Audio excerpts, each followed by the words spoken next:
A gente continua falando de câncer e como o próximo assunto é delicado e muito polêmico, eu vou pedir que você preste bastante atenção nas reportagens.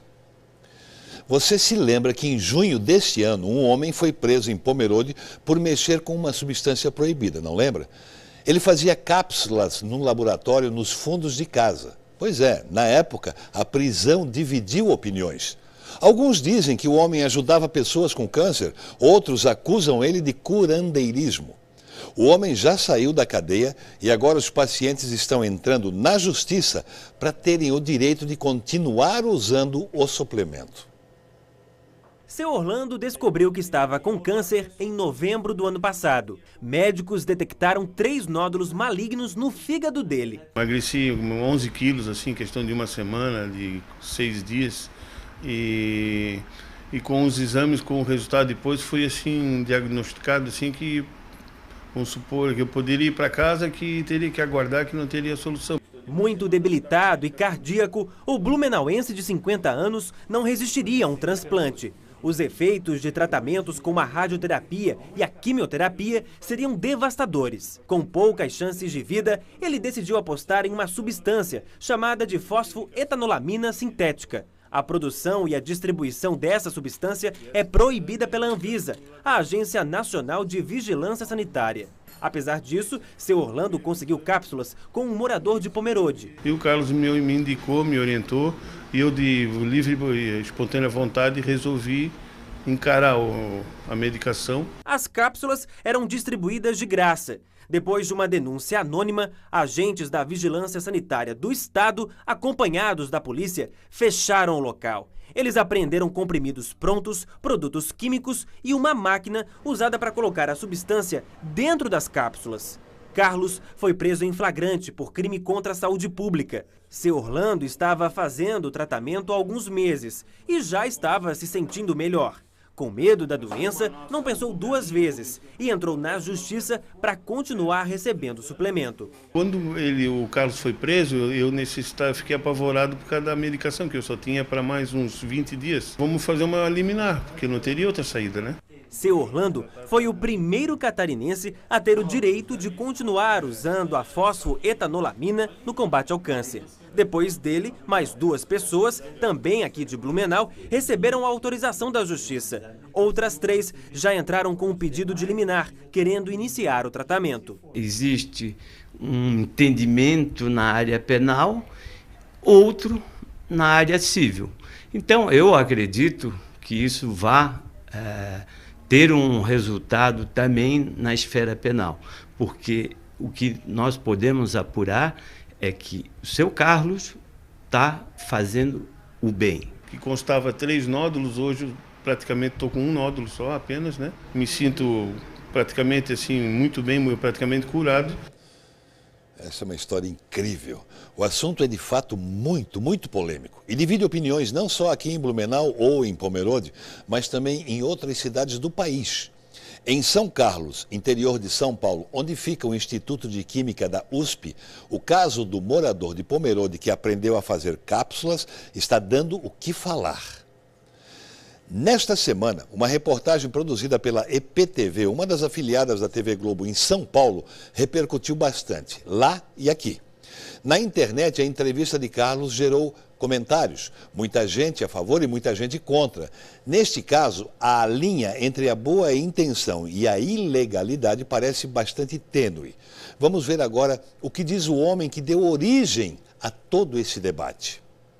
Carlos ficou sabendo da fosfoetanolamina em 2007. A família passava por um momento muito difícil. Na época, uma bateria de exames revelou que a mãe dele estava com câncer no útero. Pouco tempo depois do diagnóstico, a mulher de 82 anos já não conseguia mais andar.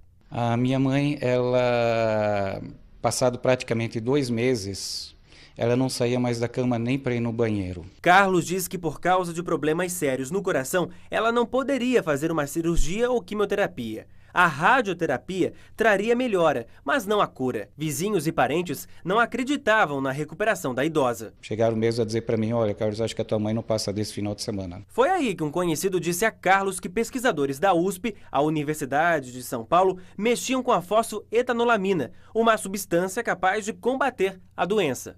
Quando veio o remédio, numa quinta-feira, ela começou a tomar à noite, na sexta. No sábado de manhã, minha esposa veio me dizer, Carlos, a tua mãe não quer mais nem tomar o remédio, ela disse que nada mais adianta. Carlos insistiu que a mãe continuasse tomando o suplemento.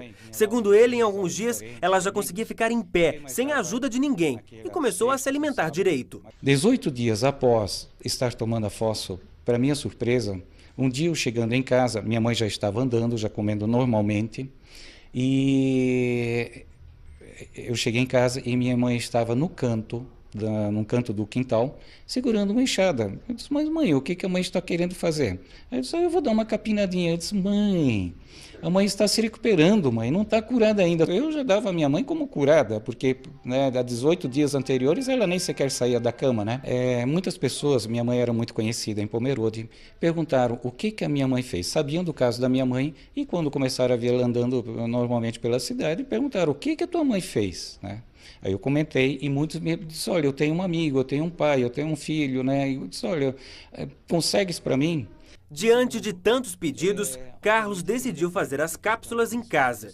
Durante 4 meses, ele viajou várias vezes até o município de São Carlos, onde fica o Instituto de Química da USP, para aprender a fazer o suplemento. Foram mais ou menos 7 anos distribuindo as cápsulas, até que em junho desse ano, o laboratório foi fechado e Carlos preso. Ele passou 17 dias no presídio de Blumenau. Eu, da minha parte, eu estou com a minha consciência em paz. Eu sempre tive em mente uma única coisa. Se com tudo isso que nós estivéssemos fazendo, pudéssemos ter ajudado uma única pessoa, tudo teria valido a pena. Carlos está respondendo pelo crime em liberdade. Ele viajou a São Paulo para acompanhar o advogado dos pacientes que conseguiram na justiça o direito de continuar usando a fosfoetanolamina. No dia em que saiu da cadeia com o habeas corpus, a mulher dele, que ajudava na produção das cápsulas, passou mal. Aridina, mais conhecida como Rita, foi internada e depois de um tempo na UTI, ela morreu no começo desse mês por causa de aneurisma. Pelas contas do Carlos, ele teria ajudado milhares de pessoas com câncer. Mas será que todas essas pessoas foram curadas por conta dessa substância? A Fundação Oswaldo Cruz, que toca projetos ligados à saúde e produz conhecimento para o controle de doenças como AIDS, por exemplo, acha que a substância tem sim potencial para combater o câncer. E um documento enviado à USP confirma isso. No documento, a Fiocruz afirma que a fosfoetanolamina pode vir a ser usada no tratamento do câncer. Mas para isso, a equipe do Instituto de Química da USP teria que dar a patente da substância para a fundação. Só que os pesquisadores são contra. Se você cede o direito de patente, ou toda a patente para a Fiocruz, que garantia que a gente ia ter, que eles iam aprovar isso daí? Eles poderiam simplesmente dizer que não funciona a fosfoetanolamina, engavetar. E aí, como que ficaria?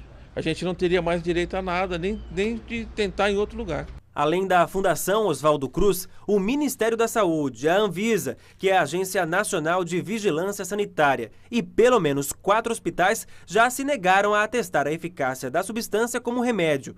Sem autorização, as cápsulas não podem ser feitas em larga escala. Diziam que eu tinha que arrumar dados clínicos. Eu pedi um hospital governamental que eu pudesse fazer. Estou esperando até hoje. As pesquisas começaram nos anos 90. A substância, feita à base de princípios ativos usados nos cosméticos, por exemplo, age diretamente nas células cancerígenas. É como se as cápsulas grudassem sinalizadores nessas células. Com isso, elas chamam mais a atenção do sistema imunológico, responsável por combater e destruir os tumores. Nós observamos que a maioria dos tumores cediam entre 6 e 8 meses. Bom, essa é a história que você viu, né? Uma história de angústias e esperanças. Mas olha, não dá para produzir um remédio em casa e distribuir para a população sem orientação médica. Por melhor que seja a intenção, é ilegal. Mas a boa notícia é que tudo indica que o suplemento ajuda mesmo no tratamento do câncer. E tomara que se avance nessa pesquisa e esse produto possa ajudar realmente quem precisa. Eu já tive câncer, sei como essa doença assusta, e justamente por isso é que preciso ter muita cautela. E o nosso compromisso é, se houver novidade nessa história, trazer tudo para você aqui no Jornal do Almoço.